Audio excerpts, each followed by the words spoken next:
Hey, Veronica, do you have a second? Yep.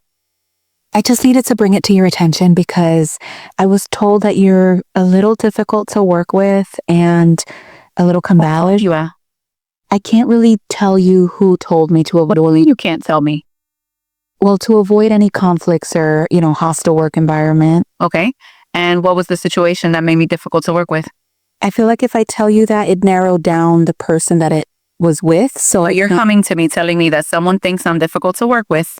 You won't tell me who it is, and you won't tell me what the situation was.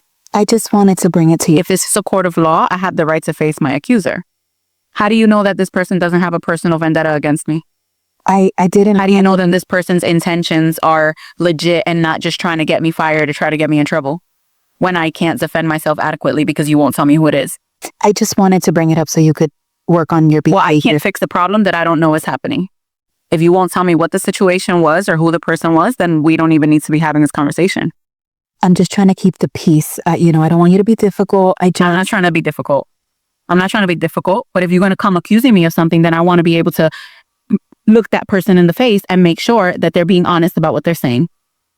But you want to protect them, that's fine. We don't need to have this conversation. And if we need to have it, then we're going to go to HR, and then all of us are going to be there, including this mystery person.